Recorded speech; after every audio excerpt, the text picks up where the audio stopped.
প্রণোদনা প্যাকেজে বন্ধ কলকারখানা চালুর বদলে রুগ্ন শিল্পে অর্থায়নকে বেশি গুরুত্ব দেওয়ার দাবি ব্যবসায়ী নেতাদের। এতে অর্থনীতি এবং কর্মসংস্থানে মিলবে বেশি সুফল। তাদের দাবি, অর্থনীতিতে সবচেয়ে বেশি অবদান রাখার পরও এসএমই খাত গুরুত্ব পাচ্ছে না। এদিকে প্রণোদনার অর্থের সঠিক ব্যবহার নিশ্চিত করার তাগিদ দিচ্ছেন অর্থনীতিবিদরা। ভোগান্তি ভুলে চলে আসুন রিগালে। ওয়ারেন্টি সহ স্টাইলিশ কালেকশন নিয়ে রেডি রিগাল ফার্নিচার। বন্ধ কলকারখানা চালু এবং স্থবির অর্থনীতি চাঙ্গা করতে ৬০,০০০ কোটি টাকার বিশেষ প্রণোদনা প্যাকেজ ঘোষণা করেছে বাংলাদেশ ব্যাংক। এর মধ্যে সরকারি খাত থেকে আসবে ৪১,০০০ কোটি টাকা, বাকি ১৯,০০০ কোটি টাকার যোগান দেবে বাংলাদেশ ব্যাংক। প্রণোদনা প্যাকেজ থেকে ৭% সুদে টাকা পাবেন উদ্যোক্তারা।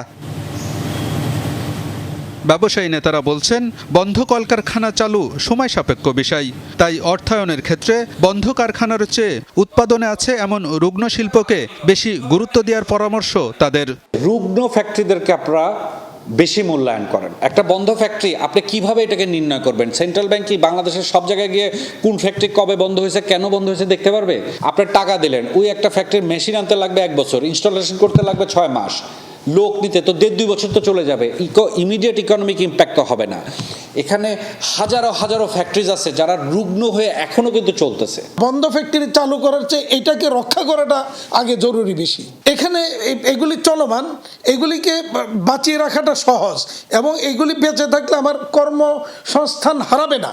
বন্ধ হয়ে গেলে এখানে কিন্তু কর্মসংস্থান বিলুপ্ত হবে। তাছাড়া এগুলি চলমান, ফ্যাক্টরিগুলি চলমান থাকলে তার রপ্তানি কার্যক্রমটা অব্যাহত থাকবে। ৪১,০০০ কোটি টাকার পুনঃ অর্থায়ন তহবিলের মধ্যে ২০,০০০ কোটি টাকা বরাদ্দ রাখা হয়েছে বড় শিল্পের জন্য, আর মাত্র ৫,০০০ কোটি টাকা বরাদ্দ এসএমইতে। কর্মসংস্থান এবং অর্থনৈতিক প্রবৃদ্ধিতে বেশি অবদান রাখার পরও ক্ষুদ্র ও মাঝারি শিল্পের সাথে বৈষম্য করা হয়েছে বলে মনে করেন ঢাকা চেম্বারের সভাপতি। যেখানে যে সেক্টর দেশের অর্থনীতির প্রায় ৪৮% কর্মসংস্থানের যোগান দেয়, সেই সেক্টরকে যদি আপনি লেস দেন 10% অ্যালোকেশন দেন, এটা মনে হয় একটু অসম বন্টন হয়ে গেছে। আমাদের টোটাল কর্মসংস্থানের কত পার্সেন্টেজ লোক চাকরি করে? Not even 15%। তো বাকি 85% যারা কর্মসংস্থানের যোগান দিচ্ছে তাদেরকে আপনাদের সাপোর্ট দেওয়া তো দরকার রয়েছে। অর্থনীতির বর্তমান বাস্তবতায় প্রণোদনার উদ্যোগ ইতিবাচক, তবে এ অর্থের সঠিক ব্যবহার নিশ্চিত করতে হবে, না হলে অর্থনীতিতে বিরূপ প্রভাব পড়তে পারে বলেও আশঙ্কা অর্থনীতিবিদদের।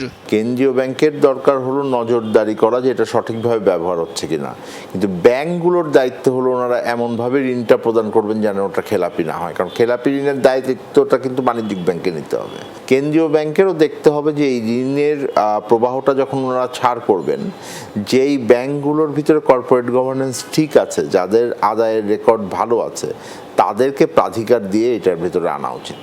বিশ্লেষকরা বলছেন, ইচ্ছাকৃত খেলাপি এবং অর্থ পাচারকারীরা যেন প্রণোদনা প্যাকেজের সুবিধা না পায় তা নিশ্চিত করতে হবে। যারা একটু অসুবিধায় পড়ে ডিফল্ট করে গেছেন কিন্তু তাদের ব্যবসার পরিস্থিতি ভালো আছে, তাদেরকে কিছুটা সহায়তা দিলে নিশ্চয়ই তারা বের হয়ে আসতে পারবেন। আলমগীর হোসেন, যমুনা নিউজ, ঢাকা।